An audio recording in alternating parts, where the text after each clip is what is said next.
Hello and welcome to everyone. आप सभी का पुनः इस नए वीडियो में स्वागत है। आज इस वीडियो में हम बात करेंगे आर्टिकल 17 के बारे में। इसके पहले हम लोग आर्टिकल 16 के बारे में पढ़ चुके हैं। जैसा कि आप सभी को पता है कि लास्ट वीडियो में हम लोग आर्टिकल 16 के बारे में कंप्लीट इन्फॉर्मेशन कलेक्ट कर चुके हैं। अब हम लोग बात करेंगे यहाँ पे आर्टिकल 17 के बारे में। चलिए वीडियो में हम देखते हैं कि आखिर 17 क्या कहता है। जैसा कि आप सभी को पता है कि भारत में अनटचेबिलिटी को लेकर के, प्रैक्टिस को लेकर के या फिर किसी भी तरीके का अगर आप छुआछूत को बढ़ाते हैं तो उस पर बहुत बड़ा रिस्ट्रिक्शंस और उसे खत्म करने की बात कहा जाता है।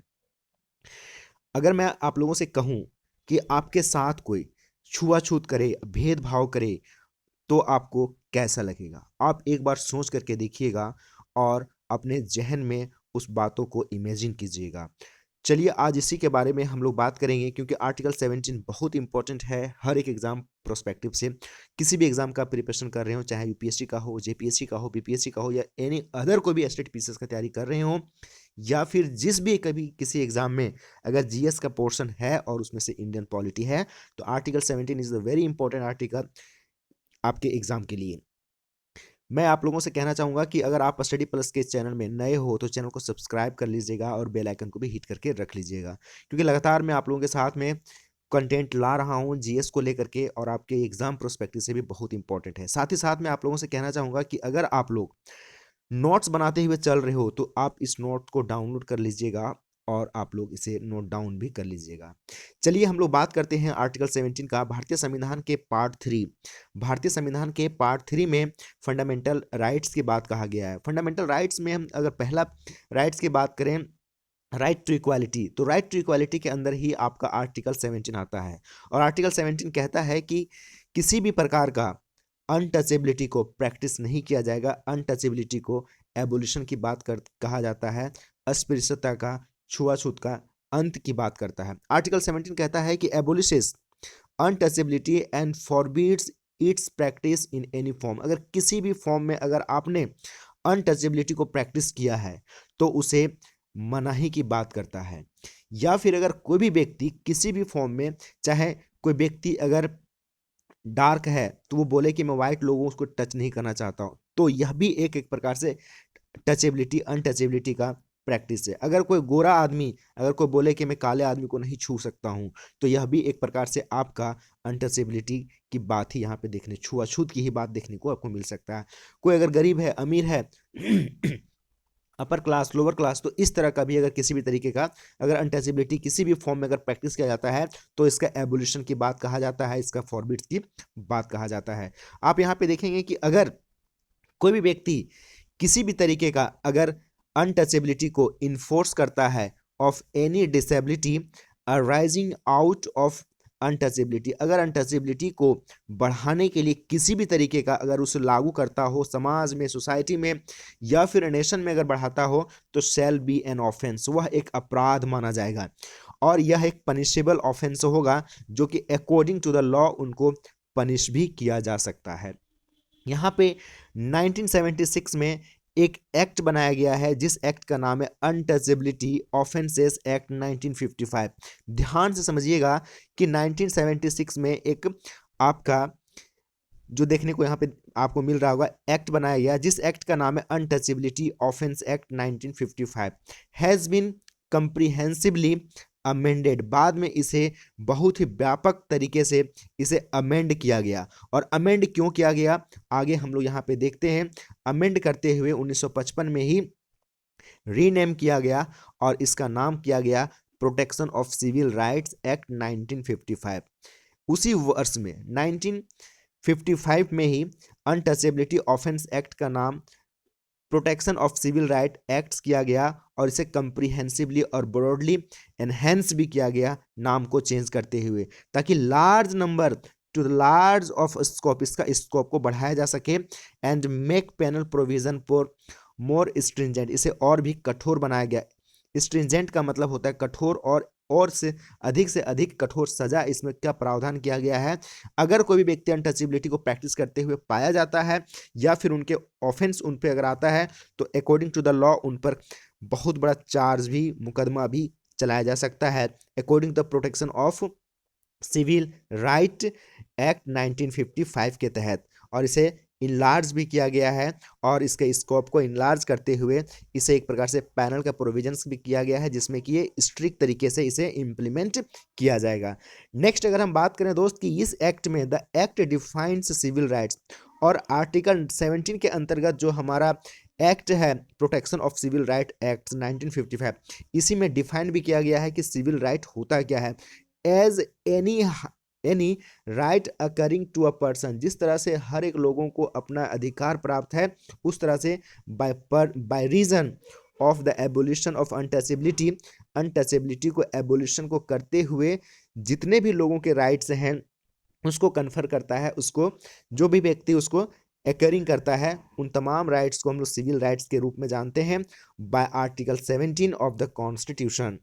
आपको यहाँ पे एक बार और समझाना चाहूंगा कि आर्टिकल 17 के अंदर सिविल राइट्स की भी बात कहा गया है और उसका डिफाइन भी किया हुआ है। क्या डिफाइन किया हुआ है, एक बार आप लोग ध्यान से देख लीजिए कि the act defines civil right as any right accruing to the person, कोई भी पर्सन को जो भी आपका अधिकार प्राप्त है, अधिकार मिला हुआ है by reason of abolition, abolition of untouchability को हटाते हुए जितने भी लोगों के राइट्स मिले हुए हैं, उन तमाम राइट्स को हम लोग एक प्रकार से सिविल राइट कह सकते हैं बाय आर्टिकल 17 के अकॉर्डिंग। और आर्टिकल 17 में जो हम लोगों ने एक्ट बनाया हुआ प्रोटेक्शन ऑफ सिविल राइट 1955 के अंतर्गत ये प्रावधान किया गया है। आई होप ये लाइन आपको समझ में आया होगा। नेक्स्ट यहाँ पे कहा जा रहा है कि the term untouchability has not been defined, लेकिन अनटचेबिलिटी को डिफाइंड नहीं किया गया है कॉन्स्टिट्यूशन के किसी भी पार्ट में, किसी भी आर्टिकल में, और ना ही एक्ट में डिफाइन किया गया अनटचेबिलिटी, बल्कि यहाँ पे क्या दिया गया है कि एक्ट के अंतर्गत आर्टिकल 17 के अंदर सिविल राइट की बात कहा जाता है। ध्यान रखिएगा कि ऑब्जेक्टिव में पूछा जाता है कभी कभी कि अनटचेबिलिटी को इंडियन कॉन्स्टिट्यूशन में कहाँ पर डिफाइन किया गया है, कहाँ पर बताया गया है, या फिर बोल सकता है कि प्रोटेक्शन ऑफ सिविल राइट्स में अनटचेबिलिटी का कौन सा सेक्शन में अनटचेबिलिटी को डिफाइन किया गया है। तो स्पष्ट है यहाँ पे कि अनटचेबिलिटी को डिफाइन नहीं किया गया है। इस बात का आप लोग ख्याल रखिएगा, याद रखिएगा, क्योंकि समटाइम इसी से सवाल भी पूछा जाता है कि अनटचेबिलिटी को क्या कॉन्स्टिट्यूशन में कहीं पर डिफाइन किया गया है, तो आप एक बार में जवाब दीजिए कहीं पर भी नहीं। एक्ट में प्रोटेक्शन ऑफ सिविल राइट 1955 में तो वहां पर भी नहीं, बल्कि वहां पे सिविल राइट्स के बारे में डिफाइन किया गया है। आगे देता है कि however the Mysore high court held that the subject matter of article 17, क्या कहता है कि मैसूर का हाई कोर्ट ने किस मैटर में, आर्टिकल 17 के मैटर में क्या कहा है, आर्टिकल 17 इज नॉट अनटचेबिलिटी। स्पष्ट ऑलरेडी हम लोग जा रहे हैं कि अनटचेबिलिटी को ना आर्टिकल में डिफाइन किया गया है। मैसूर के कोर्ट कहता है कि सब्जेक्ट जो हमारा मैटर है किसके अंदर, आर्टिकल 17 के अंदर, वह यह बात नहीं करता है कि not untouchability in its literal और ग्रामेटिकल सेंस। कहने का मतलब है कि आर्टिकल 17 जो है वह अनटचेबिलिटी को डिफाइन नहीं करता है लिटरल मीनिंग में या फिर ग्रामेटिकल सेंस में, बट अनटचेबिलिटी है क्या दोस्त, तो यह एक प्रकार से प्रैक्टिस है as it had developed historically in country. हमारे भारत में एक प्रकार से हिस्टोरिकल तरीके से प्रैक्टिस किए जाने वाला ही एक प्रकार से यह प्रैक्टिस है जिसको हम लोग अनटचेबिलिटी कहते हैं। यही बात मैसूर का हाईकोर्ट ने कहा कि अनटचेबिलिटी को लेकर के आर्टिकल 17 में जो बात कहा गया है उसका यह सेंस नहीं है कि अनटचेबिलिटी का लिटरल मीनिंग में और ग्रामेटिकल सेंस में, बल्कि प्रैक्टिस है क्या, तो प्रैक्टिस एक भारत के कंट्री में हिस्टोरिकली डेवलप्ड किया हुआ एक प्रैक्टिस है जो अभी तक भी चलता आ रहा था, जिसको खत्म करने के लिए प्रोटेक्शन ऑफ सिविल राइट्स के माध्यम से इसे एबोलिश किया जाएगा। और आर्टिकल 17 इसे इम्पावर्ड करता है कि कोई भी व्यक्ति अगर किसी भी फॉर्म में अगर प्रैक्टिस करता है अनटचेबिलिटी को तो उसे मनाही करता है और वह एक प्रकार से आपका पनिशेबल ऑफेंस होगा according to the law. Clear है यहाँ तक दोस्त। आगे यहाँ पे देखिए कि क्या बात कह रहा है, कि बोल रहा है कि it refers to social disability. Untouchability जो है एक प्रकार से किस चीज को रेफर करता है, तो वो सोशल डिसेबिलिटी को रिप्रेजेंट करता है कि सोसाइटी में एक प्रकार से अपंगता की बोलिए या फिर लोगों का जो कॉन्सेप्ट है, सोच है, थॉट है, उसके डिसेबिलिटी का ही रेफर करता है। इम्पोज ऑन सर्टेन क्लासेस, और आप देखेंगे कि यह जो अनटचेबिलिटी है वह किसी सर्टेन क्लास को ही ये इम्पोज किया जाता है ऑफ पर्सन बाय रीजन, किस रीजन के आधार पर दोस्त, तो their birth in certain caste, किसी खास जाति में जन्म होने के वजह से उस पर यह मढ़ा जाता है कि आप नीच हो, आपके साथ छुआछूत की भावना है हमारे साथ, इस तरह की सोशल डिसेबिलिटी है। आपको लगता होगा कि लोगों के अंदर ही डिसेबिलिटी होता है, लेकिन यहाँ पे स्पष्ट क्या कह रहा है कि ये सोसाइटी का या सोशल का डिसेबिलिटी है, जो हम लोगों ने किसी के ऊपर इम्पोज किया हुआ है सर्टेन क्लासेस को, कि यह जन्म से ही छुआछूत के अंदर आता है। बाय क्या लिखा हुआ है, by reason of their birth in certain classes. आगे की ओर देखें यहाँ पे हैंस, और इस प्रकार से it does not cover social boycott of a few individuals. और आप देखेंगे कि सभी लोगों का, कुछ लोगों को सोशल बाइकॉट आपको देखने को नहीं मिलेगा, लेकिन कुछ लोगों को आप देखें तो उनको बाइकॉट करते हुए आपको देखने को मिलेगा छुआछूत के आधार पर। लेकिन आर्टिकल 17 ये कहता है कि किसी भी पर्सन को, किसी भी व्यक्ति को, किसी सर्टेन क्लासेस को समाज से बाइकआउट नहीं किया जाएगा, बट उनके साथ छुआछूत का प्रैक्टिस किया जाएगा। ये फ्यू इंडिविजुअल, कुछ लोगों पर, और their exclusion from religious services. और आप सबको पता है कि भारत में आप लोग देखे होंगे कि रिलीजियस प्रैक्टिस करने के लिए भी इन लोगों को अधिकार नहीं था, जिन्हें आप समझते होंगे कि ये इनसे साथ छुआछूत का प्रैक्टिस किया जाता था, ऊंच नीच की भावना को रखा जाता था, काले गोरे या फिर किसी भी तरीके का क्लास या फिर क्लासिफिकेशन के आधार पर अगर उसके साथ अनटचेबिलिटी को प्रैक्टिस किया जाता था तो रिलीजियस सर्विस उसे प्रैक्टिस नहीं किया जाता था, या फिर मंदिर मस्जिद में घुसने का अलाउ नहीं होता था, इसे एक्सक्लूड किया जाता था। नेक्स्ट क्या बोल रहा है कि under the protection of civil right act 1955। अब क्या कहता है कि जो हमारा प्रोटेक्शन ऑफ सिविल राइट्स है एक्ट 1955 के अंदर क्या क्या जाता है कि the offences committed of the ground of untouchability. अब ध्यान से समझना कि इस एक्ट में क्या कहा जाता है, बहुत ही गंभीर बात यहाँ पे आपको देखने को मिलेगा कि कोई भी व्यक्ति अगर पाया जाता है इस एक्ट के अंतर्गत अगर किसी भी तरीके का ऑफेंस कमिट करते हुए अनटचेबिलिटी को प्रैक्टिस करते हुए इस ग्राउंड में, तो वह एक प्रकार से पनिशेबल होगा, आइदर बाय इम्प्रिजनमेंट, उनको या तो जेल की सजा होगी अप टू 6 मंथ, और 500 का फाइन भी उन पर लगाया जा सकता है अगर आपने अनटचेबिलिटी को प्रैक्टिस करते हुए पाया गया तो। नेक्स्ट यहाँ पे क्या बोल रहा है, a person convicted of offence, अगर कोई भी व्यक्ति अगर कन्विक्ट हो जाता है, दोषी करार दिया जाता है कि यस इसने अनटचेबिलिटी को प्रैक्टिस किया है और छुआछूत को बढ़ावा दिया है, क्यों ना वो व्यक्ति पार्लियामेंट का एमपी हो या फिर विधानसभा या विधान परिषद का वो मेंबर हो, उनकी जो क्वालिफिकेशन है, उनके जो सदस्यता है वह भी डिस्क्वालीफाई कर दिया जा सकता है। यहाँ पे क्या कहा जा रहा है कि a person convicted of offence of untouchability, अगर वह अनटचेबिलिटी ऑफेंस को प्रैक्टिस करते हुए पाए जाते हैं तो is disqualified for election of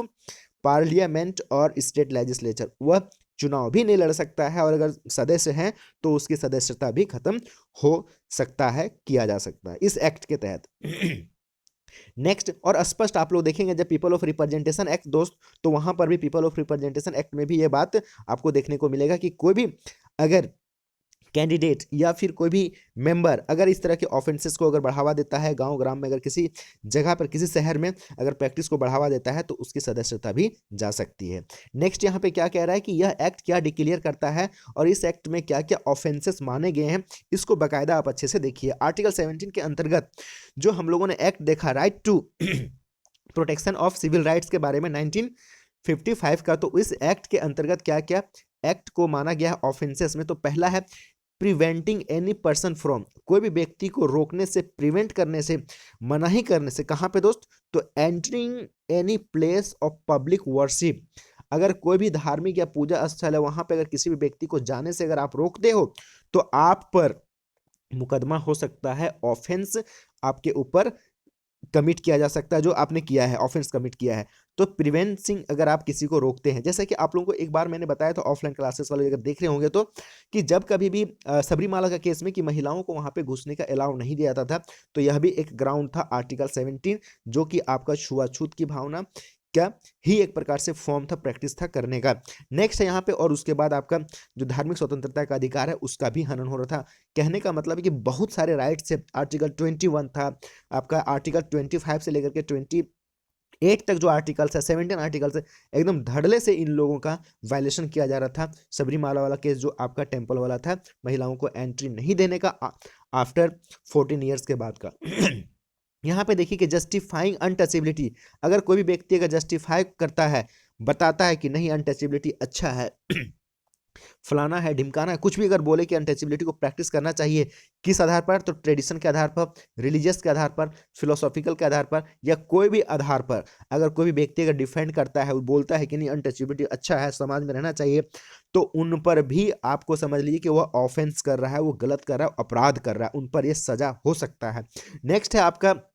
denying access to, अगर कोई भी व्यक्ति अगर डिनाई करता है एक्सेस करने के लिए, उपयोग करने से, क्या, कहीं पे किसी भी शॉप में जाने से अगर बोलता है कि नहीं नहीं तुम मत आओ, तुम छोटे जाति का हो, तुम काले हो, मेरे दुकान में नहीं एंट्री कर सकते हो, तुम महिला हो, नहीं आ सकते हो, तो इस तरह का अगर कोई डिनाई करता है एक्सेस करने से शॉप को, होटल को, प्लेसेस ऑफ पब्लिक इंटरटेनमेंट को, that is also a offence. Next है आपका इंसल्टिंग ए पर्सन, किसी भी पर्सन को अगर आप इंसल्ट करते हो, बिलोंगिंग टू, किस आधार पर, तो कि आप एससी हो या फिर एसटी हो या फिर किसी भी ग्राउंड के आधार पर आप अगर उन्हें अनटचेबिलिटी को प्रैक्टिस करते हो, तो that would be the offence also under the act of protection of civil right 1955 के अंतर्गत, यह भी एक प्रकार से ऑफेंस माना जाएगा। नेक्स्ट है यहाँ पे देखेंगे रिफ्यूजिंग, किस चीज को रिफ्यूज करने से, कि अगर मान लीजिए कि आप एडमिट पर्सन इन हॉस्पिटल, किसी भी अगर पर्सन एक्सीडेंट हुआ है या किसी भी तरीके का बीमारी है, और आप बोलोगे कि नहीं ये छोटी जाति का है, ये निम्न जाति का है, ये महिला है, ये फलाना है, ये ढिमकाना है, ये बूढ़ा है, ये बुजुर्ग है, छुआछूत का अगर आपने प्रैक्टिस किया और हॉस्पिटल में अगर आपने एडमिशन नहीं लिया, उनका एडमिट नहीं किया, तो यह भी एक प्रकार का ऑफेंस होगा, जो आपका प्रोटेक्शन ऑफ सिविल राइट के तहत। एजुकेशनल इंस्टीट्यूशन में भी आप इस तरह का अगर प्रैक्टिस करते हो कि नहीं नीच जाति लोगों को अगर आपने पढ़ने नहीं दिया, एससी एसटी के साथ अगर आप छुआछूत किया, या किसी महिलाओं के साथ अगर किया, किसी बच्चों के साथ किया, तो भी यहाँ पे इस चीज़ को देखने जा सकता है, जो एजुकेशनल इंस्टीट्यूशंस और hostel established for public benefit, जो पब्लिक बेनिफिट के लिए स्टेबल किया गया है। नेक्स्ट है प्रीचिंग, अगर आपने उपदेश देना शुरू किया है, प्रीच का मतलब होता है उपदेश देना या फिर बढ़ावा देना या फिर प्रचार प्रसार करना। अनटचेबिलिटी को अगर आप प्रीच कर रहे हो, बढ़ावा दे रहे हो, चाहे वो डायरेक्ट वे में या फिर इनडायरेक्ट वे में, ध्यान रखिएगा कि कोई भी व्यक्ति अगर अनटचेबिलिटी को प्रैक्टिस करता है कि उनके यहाँ नहीं जाना है, उनसे बात नहीं करना है, उनसे छुआछूत की भावना है, अगर इस तरह का डायरेक्ट और इनडायरेक्ट अगर ऑफेंस होता है, तो that is also a offence, और उस व्यक्ति पर मुकदमा या फिर जो भी अकॉर्डिंग टू द लॉ उन पर जो भी होगा आपको पनिशमेंट की प्रावधान किया जाएगा। नेक्स्ट है रिफ्यूजिंग, अगर किसी को आप रिफ्यूज करते हो टू सेल गुड्स, अगर उसे सामान बेचने से रोकते हो, रेंडर सर्विस, सर्विस देने से लेने से अगर आप उसे रोकते हो, एनी पर्सन, किसी भी तरीके का अगर आपने ऑफेंस किया है, तो ध्यान रखिएगा कि ये आर्टिकल यूं ही 17 महत्वपूर्ण नहीं है, इसके पीछे के बहुत सारी बातें जो मैंने आपको गहराई से बताने का कोशिश किया है। किसी भी तरीके का अगर किसी भी फॉर्म में, पहले ही यहाँ पे आप लोगों ने देख चुका है कि किसी भी फॉर्म में अगर आप करते हो, एनी फॉर्म, किसी भी फॉर्म में अगर प्रैक्टिस करते हो, तो उसे अपराध ही माना जाएगा। तो ध्यान रखना है कि अगर कोई भी व्यक्ति सेल कर रहा है कोई सामान को, कोई अगर सर्विस दे रहा है, तो अगर उस व्यक्ति के साथ आप छुआछूत की भावनाओं से अगर आप उसे मना करते हो लेने से या फिर देने से, या फिर किसी भी तरीके का सोसाइटी में अगर आप अनटचेबिलिटी को बढ़ावा देते हो, तो यह एक प्रकार से बहुत ही स्ट्रिंग और बहुत ही स्ट्रॉन्ग ऑफेंस है, जो कि आपके ऊपर मुकदमा अगर होगा तो बहुत ही दिक्कत की सामना करना पड़ सकता है। तो ध्यान रखिएगा। नेक्स्ट यहाँ पे अगर बात करें हम, तो यहाँ आर्टिकल जो भी 17 को लेकर के था, इसको लेकर के अब यहाँ सुप्रीम कोर्ट ने क्या कहा है, इसे आप एक बार देख लीजिए। सुप्रीम कोर्ट का स्टेटमेंट क्या है। सुप्रीम कोर्ट ने कहा है कि that held the article right under article 17, article 17 के अंदर जो राइट को हेल्ड किया गया है, जो है इज अवेलेबल, वह अवेलेबल है अगेंस्ट प्राइवेट इंडिविजुअल। अब आप लोगों को लग रहा होगा सर यहाँ पे तो पब्लिक लिखा हुआ था, तो गवर्नमेंट की बात नहीं दोस्त। अगर कोई प्राइवेट इंडिविजुअल भी ये जो आर्टिकल है इसके अंदर जो भी अगर ऑफेंस करता है, तो वो ना सिर्फ सरकार के ही लोग या फिर सरकारी इंस्टीट्यूशंस, बल्कि हर एक इंडिविजुअल के लिए ये ऑफेंस माना जाएगा। It is the constitutional obligations. और आर्टिकल 17 के अंदर सुप्रीम कोर्ट बोलता है कि आर्टिकल 17 के अंदर कॉन्स्टिट्यूशन का ऑब्लिगेशन है हर एक स्टेट को, हर एक गवर्नमेंट को, कि अगर इस तरह का अगर कहीं पर ऑफेंस होता है तो टेक नेसेसरी एक्शन, वह नेसेसरी एक्शन को ले और इंश्योर करे लोगों के राइट्स को, कि उनके राइट्स वायलेट तो नहीं हो रहे हैं आर्टिकल 17 के अंदर, जो उनका सिविल राइट दिया गया है। एक बार और समझ लीजिए यहाँ पे कि सुप्रीम कोर्ट ने क्या कहा है दोस्त। सुप्रीम कोर्ट ने कहा कि under article 17 is available against the private individual, हर एक प्राइवेट इंडिविजुअल के लिए भी है, और यहाँ पे मैंने कहा कि हर एक व्यक्ति के लिए भी है यह आर्टिकल 17। और अगर कोई भी व्यक्ति, चाहे वो सरकारी संस्था से इंस्टीट्यूशंस हो या फिर कोई प्रैक्टिस करने वाला कोई व्यक्ति विशेष हो, प्राइवेट व्यक्ति भी हो, तो उनके ऊपर भी यह मुकदमा हो सकता है। इस तरह का प्रैक्टिस करने से मनाही करता है, एबोलिशन की बात करता है और फॉरवर्ड्स की बात करता है। और यह भी कहते हैं सुप्रीम कोर्ट कि कॉन्स्टिट्यूशनल ऑब्लिगेशन है हर स्टेट को, संवैधानिक जिम्मेदारी है और उनको पालन करना मैंडेटरी है कि अगर इस तरह का चीज़ें अगर ऑफेंस देखने को मिलता है तो टेक नेसेसरी एक्शन, और एकदम एक्शन लेना है और इस बात को इंश्योर करना है कि लोगों का राइट कहीं वायलेट तो नहीं हो रहा है अंडर आर्टिकल 17 और इस तरह का प्रैक्टिस तो नहीं बढ़ रहा है। आई होप इस बात को आप लोग समझ में गए होंगे कि आर्टिकल 17 क्या कहता है। आप लोग इसे नोट्स भी बना सकते हैं और अगर समझ में आया हो तो ठीक है, नहीं समझ में आया तो एक बार और भी आप देखिए, समझिए और इस चीज़ को आप लोग बिल्कुल ही बाकायदा अंडरस्टैंड करते हुए चलिए। आप सभी को मैं कहना चाहूँगा कि अगर पुनः आप लोग, अगर आप स्टडी प्लस के इस चैनल में नए हैं दोस्त, तो चैनल को सब्सक्राइब करना बिल्कुल भी ना भूलें। और अगर वीडियो पसंद आता हो तो कमेंट ज़रूर कीजिएगा, और क्या मैं आप लोगों को समझा पा रहा हूँ, आप लोग मुझे समझ पा रहे हैं कंटेंट के साथ में, तो भी आप लोग ज़रूर कमेंट्स कीजिएगा। मुझे आपके कमेंट्स का इंतजार रहता है और आपके कमेंट्स के अकॉर्डिंग मुझे भी बूस्टअप और मोटिवेशन मिलता है, इंस्पिरेशन मिलता है, जिससे कि मैं आगे की ओर वीडियो फर्दर लाता रहूँगा। आप सभी लोग अपना प्यार बनाए रखिए, वीडियो को लाइक जरूर कीजिएगा, चैनल को सब्सक्राइब जरूर कीजिएगा, अगर कोई सवाल हो तो कमेंट जरूर कीजिएगा। वीडियो कैसा लगा आप लोग जरूर बताइएगा। आप सभी का बहुत बहुत धन्यवाद। Thank you very much, all the best. मिलते हैं कोई नई वीडियो में, तब तक आप लोग अपना ख्याल रखिए। धन्यवाद।